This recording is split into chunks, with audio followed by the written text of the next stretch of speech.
Welcome to the Swipe Right Effect podcast, where we will be sharing with you the power to get unstuck by swiping right on yourself. Your host, author C.K. Collins, aka Kelly, gets personal with her guests, sharing stories of themselves getting unstuck with wisdom and guidance. Where do you feel stuck? Are you waiting to get your new life started after a big change? You've come to the right place. So with that said, let's get started. Hi, everyone. Welcome back to the Swipe Right Effect. Today, I am meeting with Tracy Pleschort and can't wait to have this conversation. But let me tell you a little bit about her before we get going. Tracy is the founder of Self-Made You and host of the Secrets of the Self-Made podcast. She helps men and women achieve their goals and solve problems fast by developing self-control. I need this. Tracy, this is going to be a fun conversation. She has mastered and now teaches an operating system necessary to manage your mind and eliminate any obstacles, including overeating, overdrinking, time management, career and relationship changes, and professional development. She dedicates her work to learners your solutions, seeking a better way to create the results they desire and deserve. She instills confidence and a call to action that leads to maximum achievement and happiness. I love it. Welcome, Tracy. Thank you, Kelly. It's so good to be here. I love one thing that just really stood out and why I wanted to talk to you on the Swipe Right Effect is you talk about the very first step to change. And I talk about that all the time online. And I always say, the first step is to choose yourself, to make, decide to do something. And so I wanted to right away ask you about that. How do you see the very first step to change? Yeah. Most people that walk through the virtual door of Self-Made You are feeling out of control. They don't always label themselves that way, but as they kind of articulate what it is that they're thinking and feeling, it really does boil down to not feeling in control. And the quickest way to garner a sense of control is by making a decision. And often we sabotage ourselves by just not making a decision, any decision, little, big, it doesn't really matter, but making that very first decision immediately creates a sense of control. And it's a great jumping off point. So I always ask my clients, what is it that you want? Do you have a goal that you want to achieve? Or do you have a problem that you want to solve? That is really important to understand about yourself. How are you looking at this initiative? Like, are you looking at it as a problem to solve or a goal to achieve? Take weight loss, for example.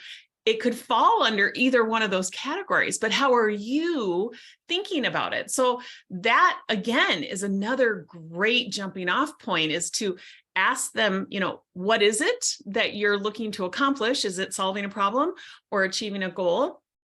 Then it gives me an idea of which part of their brain they're operating from. And from there, we can start to talk about, now you recognize how much control you actually have simply just by making this one decision. We have started down the path of intentional steps towards what it is that we desire most. Yeah, perfect. And I know, but I think not making a decision is making a decision. Right. Not making a choice to move forward is making a choice to stay stuck. And so, so I love that. Yeah. I'll just mention one more thing, because I get asked this all the time, is what if I don't know what I want? What if all I know is that I'm feeling unsettled? How do I even figure out what it is that I want?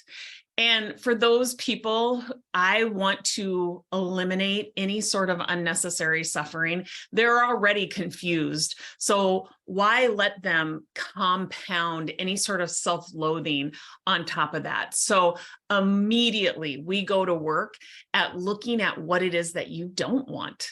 So through kind of an exercise of like sifting and sorting through the things, the experiences that you've had, we can quickly come to the conclusion of the things that you don't want in your life, which kind of leaves you with things that you kind of do want, right? And so that, for those listeners that are maybe finding themselves in that space, I really want you to intercept any of that self-loathing that's going on, stop the unnecessary suffering, and let's go in through a different door. Let's take a different approach, and let's look at what it is that you don't want. Most people can quite quickly start kind of rattling off what it is that they don't want. Yeah, that was, and in my book, I talk about that when I was walking with somebody and they asked me what I wanted, and this is, the chapter is about doing a vision board. And I said, I don't know what I want. I've been married 30 years and I'm moving on, and I just know what I don't want. Yeah. And I felt like a failure that was where I was at that moment, that I couldn't open my eyes and see my future, or dream for my future. But it turned out to be, like you're saying, something to really look at and study. And that's a great place to start, even though it doesn't necessarily feel so positive to think about what you don't want. It is also really important to dig in and go deeper with that. It was a big part of my healing. And, but until somebody asks me, what do you want? I never had said that out loud. And so I think it's great. I love coaching. I love, I've had coaches my whole career. I always had a business coach. When I retired, I even hired a coach so I could stay focused on what I did and didn't want in my new life as a retiree. Yeah. Good for you. Yeah, that's great. Coaching. I teach people how to self-coach. I am not, looking for, a dependency on me, or, selling the coaching industry in such a way that makes people think that they can't solve their own problems, that they have to have a coach.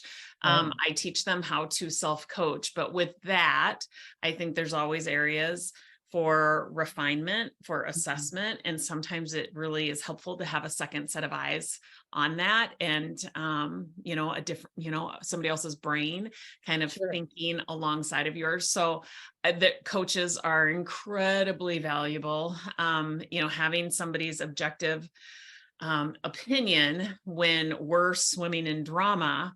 Yes. I mean, there's literally nothing more valuable than that. So I wholeheartedly agree with you. Yeah. So your control operating system, that you call it, has the acronym of SELF, self. Right. And I think the S is self-coach, right? It is.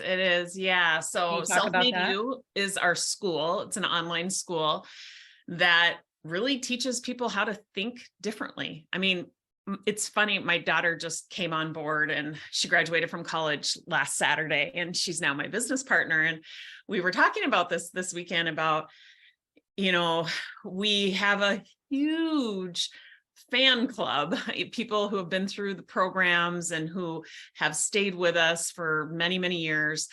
And it's so interesting because they're like, I never quite know how to talk about Self-Made You to my friends. It's changed my life, but I never really know the right way to describe what it is that you've taught me. And it really boils down to, we teach people how to think different about their goals, think different about the problems in their life so that they feel different. And ultimately, we are all on the pursuit of, wanted feelings, whether we say we're on the pursuit of happiness or we're on the pursuit of satisfaction. You are going to attain those feelings, those emotions, only through the way you are thinking. And most of us think in a very unintentional way. And so we teach people to think with intention. And we've boiled it right down to a very simple 4-part system that you can operate your life from, and you can apply that system to unlimited areas of transformation. So we teach it, the self-control operating system, to anybody who wants to learn it. And then we offer programming very specific to core areas of transformation where we apply the self-control operating system and kind of hold their hand through it. So all of our courses are steeped. The foundation of them is within that system, but then they're very specific to solving certain problems or achieving certain goals. So we have self-made mind in relationships, and self-made mind in entrepreneurship, and self-made mind in habits, and self-made mind in money, and they go on and on and on. But ultimately, the self-control operating system is the foundation of it all. And so we love teaching that. It is a very simple 4-part system. The acronym is SELF. So we really drive home the importance of understanding yourself. And so the S is self-coaching. It's just the art of asking yourself questions. We take our students by the hand and we help them conclude what are the right questions, what are the questions that they should be asking themselves moment by moment by moment. So asking yourself the right questions in certain circumstances so that you have a heightened sense of awareness around what it is that you're feeling, how you're behaving, the results that you're creating. So yes, that's the S. The E is eliminating obstacles, the ones that you can see and then the ones that you cannot see. Sometimes, I would say a lot of times, we are, unknowingly sabotaging ourselves. We do that because we listen to those saboteur narratives that are kind of running in the background unintentionally.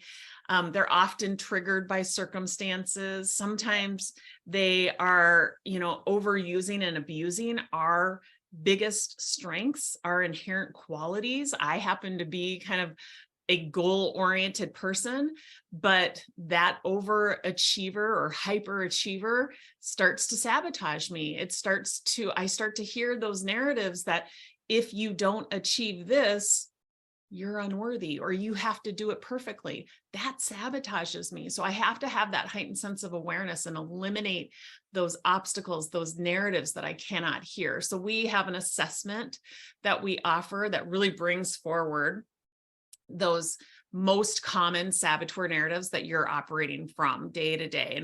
And there's only 10. And like I said, they're birthed from your inherent qualities, your inherent strengths. So it's really interesting. I can usually pinpoint it without even giving somebody the assessment just by talking to them for a few minutes. But and then, eliminating the obstacles that you can see. I like to give the example of, invitations to happy hours when you're somebody that is really struggling with over drinking, like I was. I was listening to those saboteur narratives that were telling me that, people are judging you. You have to show up to this happy hour. Otherwise, people are going to think something about you, right? And I was listening to those narratives. So I would show up to the happy hour with the best intentions not to drink, but the urge would overcome me.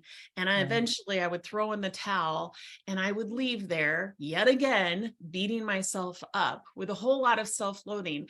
And one of the most simple things that I could have deployed back in the day was just to decline respectfully the invitation, right?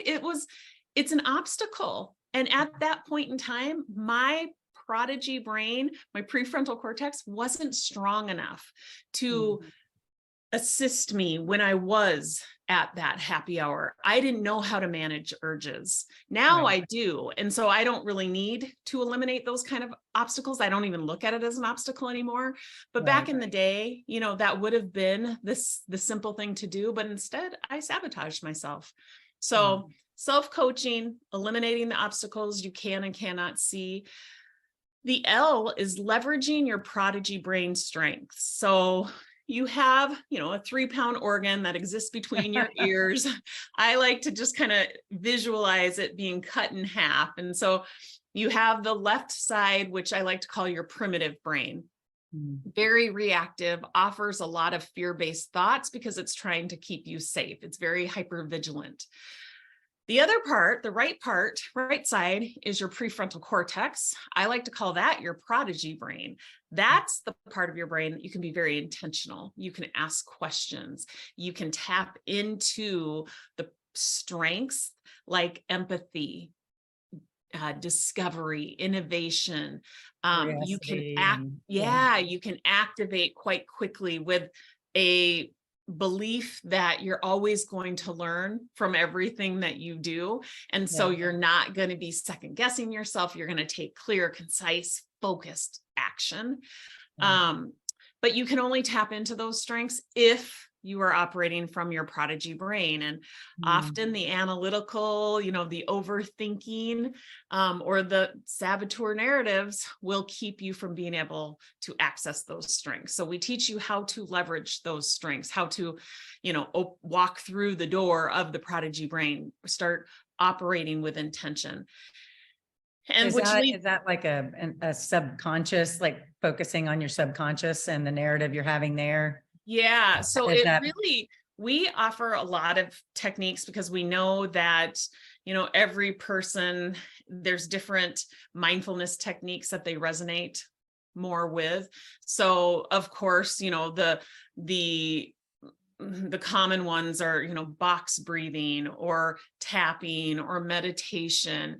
I like to just take 2 minutes and really laser focus in on a sense. Like you can either go to the sense of touch, the sense of smell, the sense of sight. I can listen for 2 minutes to the sounds that are closest to me, and then I can listen for the sounds that are furthest away.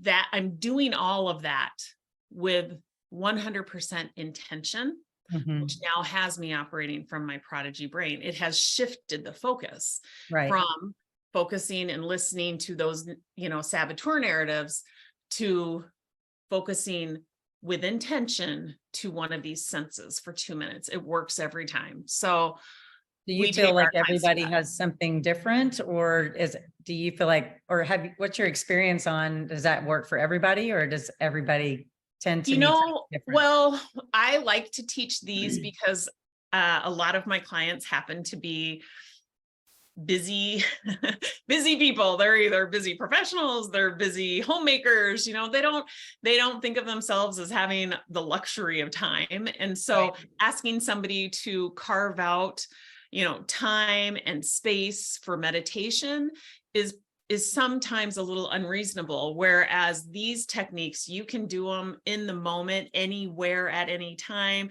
Somebody can be talking to you right now. I could be doing this by laser focusing on you, like looking at your green dress with very exquisite focus, intense focus, really seeing the color, really seeing the outline around your neck, seeing the adorable shoulders.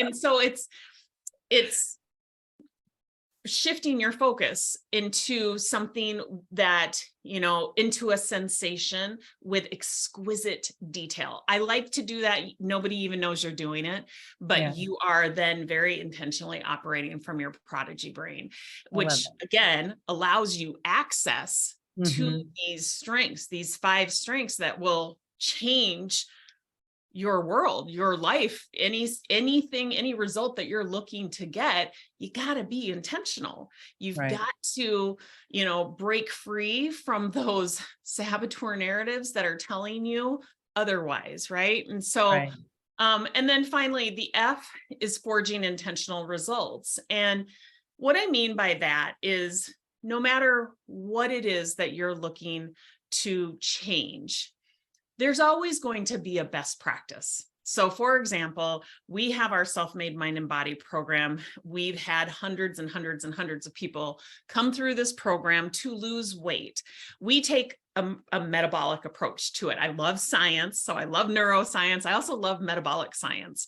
And I believe that, teaching people how to lose weight through a metabolic approach is like value added times 10, because they're going to gain longevity. They are going to reduce their risk of chronic illness and disease and inflammation, and they're going to be thinking a lot more clearly. So there are best practices associated with metabolic health, like limiting sugar and flour and extending the time in between your meals and learning how to monitor your blood glucose. This is all cutting edge science. I believe deeply in this. And so we teach that best practice within that program. So it doesn't matter what program you take. Yes, we always solve the problem at the level of your mind, but we don't lose sight of what those best practices, what those actions are going to be. The interesting thing between my programming and a lot of other programming out there is that we don't start with the actions. You don't walk through the door of Self-Made You and immediately get handed a checklist and, say, go off and do this. We work at the level of your mind so that when you're ready to take action, it happens very organically. There's very little resistance. There's very little skepticism. It happens organically. And we are coming alongside of you with the tried and true best practices. So that's true no matter if it's self-made mind in relationships or self-made mind in entrepreneurship, self-made mind in leadership or performance. All of it has best practices. You can find those best practices probably by Googling, right? We make sure we've got you in the right mindset, operating with self-control, and then we bring in those best practices as like the cherry on top. Yeah. I love the whole idea of the, starting with the self-control. It's amazing that, people do just jump into diets and things like that. And sometimes they do see temporary results, but I love the idea of self-control being the start of it, because if you can start fasting, but if you continue to eat flour and sugar, you're not doing best practices. So, right. I mean, there's a huge difference between fasting with a sense of self-control and fasting with willpower. One is probably going to result in sustainable weight loss, and the other is not.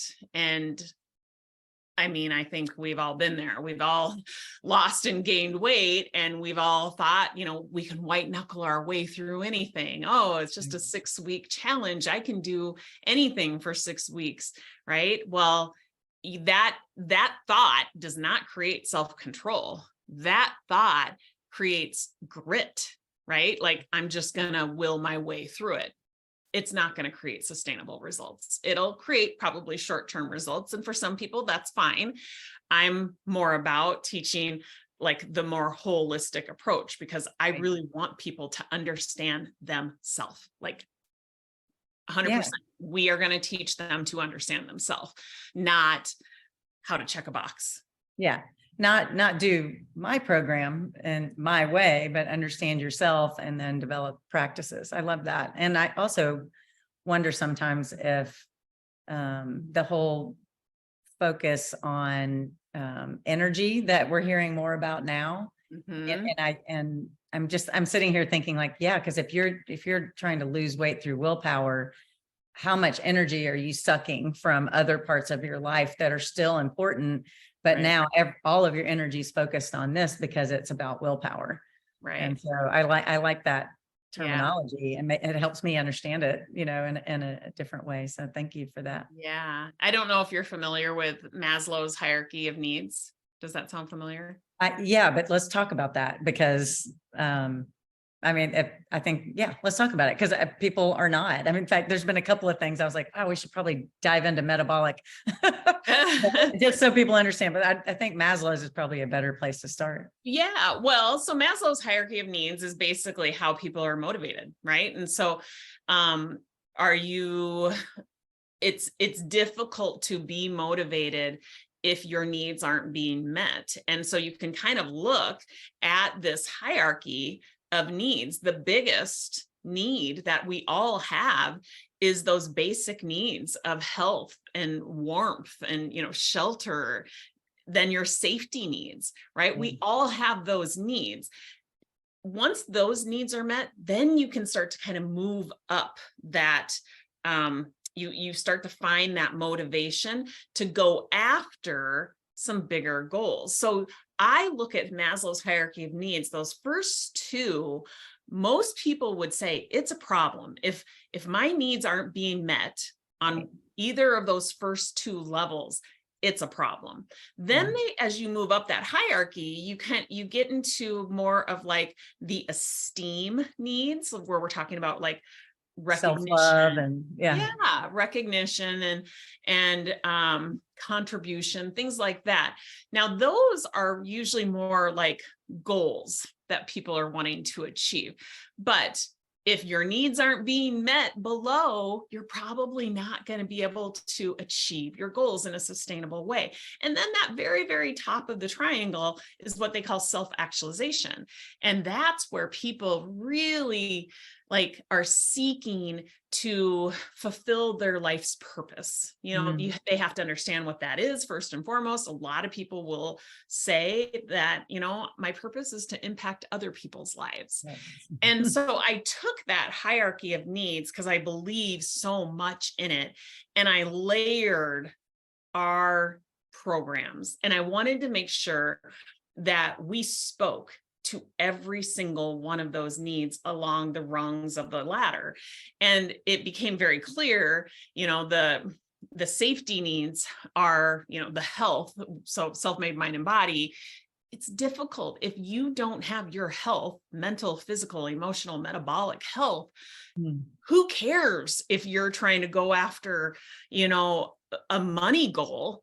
If your health is not in check, like you got to get that in check first. So we started gifting self-made mind and body to anybody who joined our membership, because I believe so strongly that you have to have control over your own health on all levels, mental, emotional, physical, metabolic, before you can really go after that tippy top point of the hierarchy, which is self-actualization, which is often impacting other people's lives. And we also have a program called the Student Teacher Program, and we have a program that teaches people how to coach, because we do have people who say, you know what, I want to learn how to formally impact other people's lives. And so I teach them how to teach exactly what I'm doing. And so train the trainer.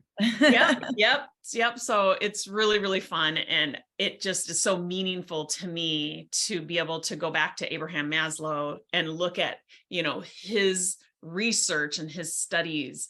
And, it makes it so much more meaningful when you understand how people are motivated. And even, more importantly, why aren't they able to sustain these goals that they have been so deeply desiring, like really trying to solve that problem? And so we've got that figured out, and it really does boil right back to understanding yourself. Yeah, that's great. So self-control is obviously important, and it's kind of the base of everything you do. But the word control or need for control gets a bad rap. And there's an unhealthy level at which sometimes people need control. So can you explain to us the difference between self-control and control? Yeah, for sure. So controlling is really about, influencing the outcome of something outside of you. So we all are, experiencing many, many circumstances throughout our day. And if you are trying to control a circumstance, something that's outside of you, you're very often going to find yourself in a spin of despair and frustration and overwhelm.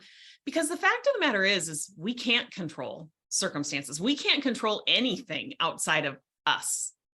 So I teach you how to control your thoughts, your feelings, your behaviors, your results. That's what self-control is. If you're trying to influence your own results, we can show you how to do that. So self-control, I like to think of that as a feeling for sure, but it's also a way of operating. It's also an action. right? And I think a lot of people will think of it as, I have no self-control when I pass the plate of cookies wandering through the kitchen, right? Or for me, it was like, I have no self-control around wine at 7:00 at night. Yeah. And I was giving all my power away to the wine that was sitting there. I was thinking the problem was the fact that wine was there, so it must be drink. And I was giving all my power away. I wasn't thinking about how much power I had, how I could influence my own results just by questioning, by self-coaching, asking myself if that was even true. Do I really need to drink it because it's sitting there? No, but I've never questioned that thought. And so I would dive in, and before I knew it, the whole bottle was gone. And anybody who's listening, I know that sounds like I might be, minimizing addiction or any sort of, overeating, over drinking. But ultimately, most of my clients who have really suffered for many, many years with overeating, over drinking, it really does come back to the fact that they haven't understood how to handle urges. They use food, they use alcohol as a way to numb their feelings. Right. We teach you how to feel your feelings, how to process your feelings, how to question those feelings. They are part of life. They're very normal. Life really is a mishmash of, 50% negative or unwanted feelings and 50% of wanted feelings. And when you know that, you can start to kind of strip away any of the drama, any of those dramatic narratives that say, I don't like this feeling, I better drink, to run away from it, to numb it, to avoid having to feel it. And that's unnecessary. You do not have to operate that way anymore. Yeah, that's awesome. I love that. And the next question I want to ask you, second to last question. Okay. So you talk about mental fitness and physical fitness, and you even go as far to say as mental fitness is more important than physical fitness. And for me, they very much go hand in hand. I feel when I'm physically fit, I tend to be mentally fit. And I think that's because, like you, I'm a goal-oriented person. Yeah. So if I'm reaching my goals and I'm kind of in the zone. Yeah. So, but I'd like to hear from you about the mental fitness. Yeah. I really like to use that as, I like to use physical fitness as kind of the metaphor, because I think we have all, been raised to understand, what physical fitness is, right? It takes a level of commitment. It takes consistency, repetition, right? So that you can build muscle. And the same is true when we're talking about your mental health. I like to think of, mental health more in the context of mental fitness, because it's all about strengthening a muscle, that muscle that resides between your two ears. It does have two parts to it. And if the primitive brain part is the only part that's being used, guess which part is strongest? It's strongest because it's being used every day, every second of every minute. And we need to shift that. We need to be very intentional about using the prefrontal cortex, or what I like to call your prodigy brain, so that you can be intentional about what it is that you want, whether that is to go out and run a mile, or that's to save, 10% of every paycheck. Just, thinking it or wishing it or hoping for it, that is all coming from the dramatic part of your brain, the primitive part of your brain. We want to teach you how to be intentional. You have to kind of fight muscle with muscles. So I want you to activate the prodigy part of your brain. So we are really strengthening that mental fitness.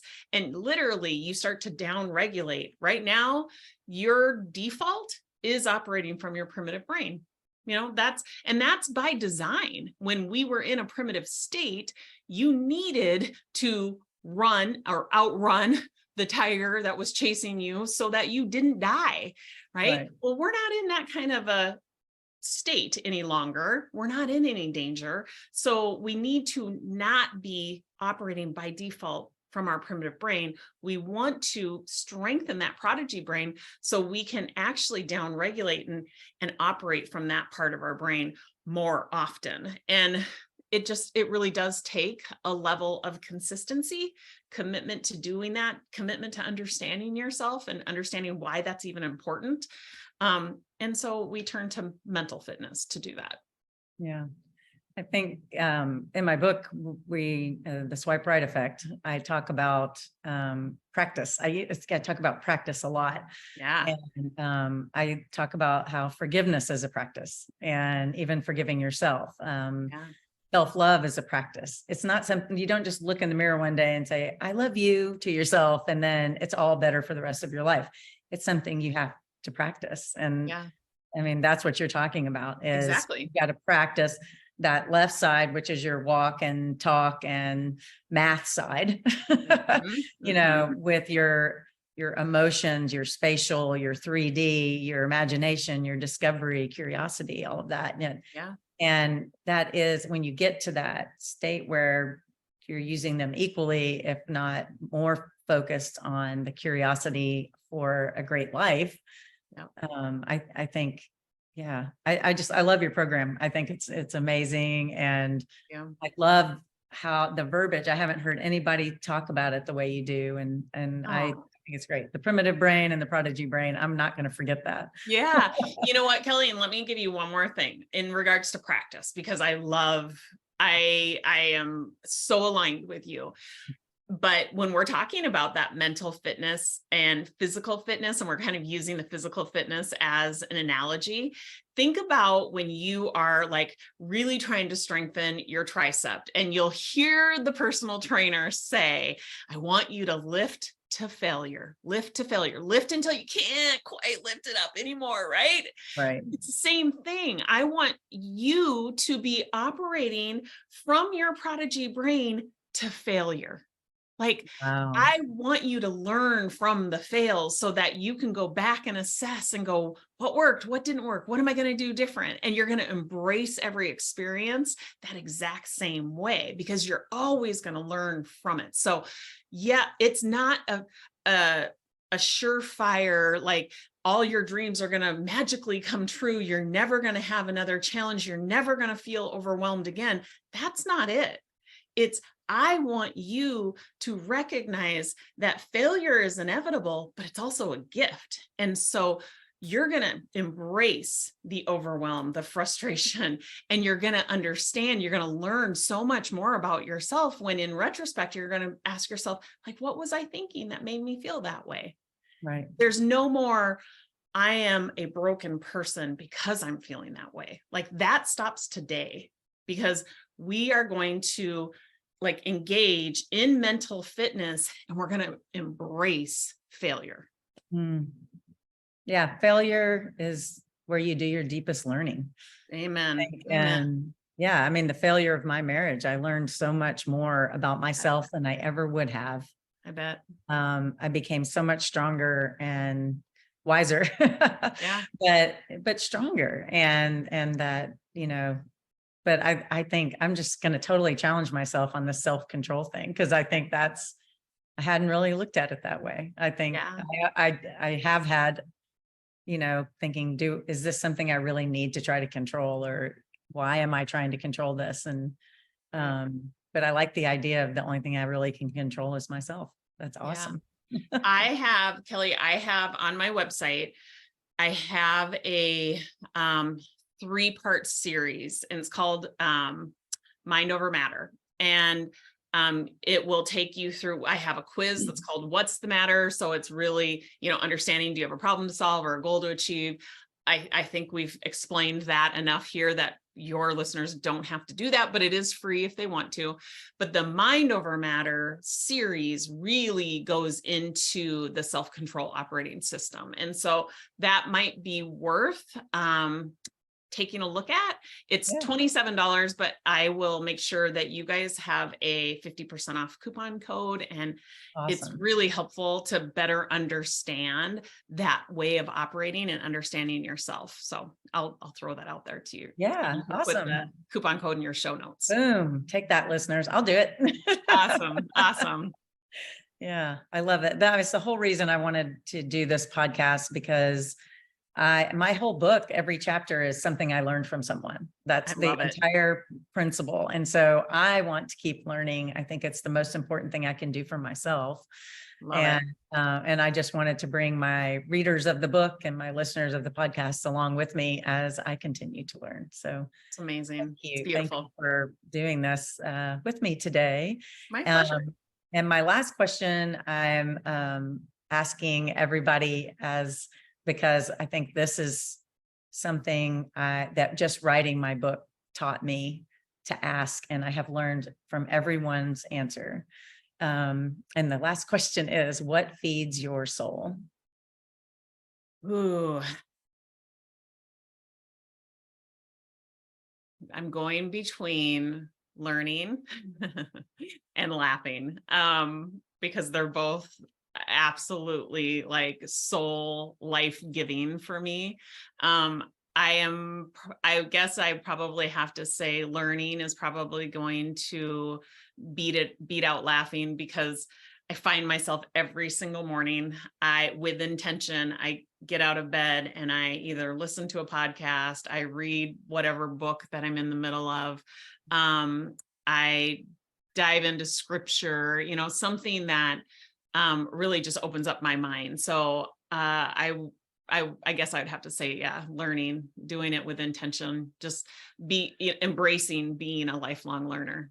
Yeah, that's awesome. But I'll let you have two. You can have laughing. Thank you. Thank you. Yes. Yeah, you just can't live without laughter, right? Laughing. Yeah. Laughter has been a pretty common answer, because I think there's just so much healing and so much joy. And there's so many of those, like you said, the right, the right brain is so, I think, connected with laughter. It's not a flight or fight mode. It is exactly it's right. Pure joy. Yeah. And it's a release. It just provides so many things. So I love that. I want you to have both. Thank you. Thank you. All right. Well, Tracy, tell everybody how to get to your website, how to get to your quizzes. Yeah, selfmadeyou.com. It'll get you all of our free resources. It'll point you in the direction to all of our social media, where you can find coaching. Of course, you can find our paid programs there, but it's www.self, SELF-MADE, and then it's the letter U.com. Awesome. Well, I hope our listeners will go take advantage of your resources, free and not free, and the 50% off code. Yeah. Thank you so much. Thank you. And appreciate all the listeners joining Swipe Right Effect. And we'll see you next Wednesday. Kelly's book is available on Amazon and through your local bookstores. Look for the Swipe Right Effect, the power to get unstuck.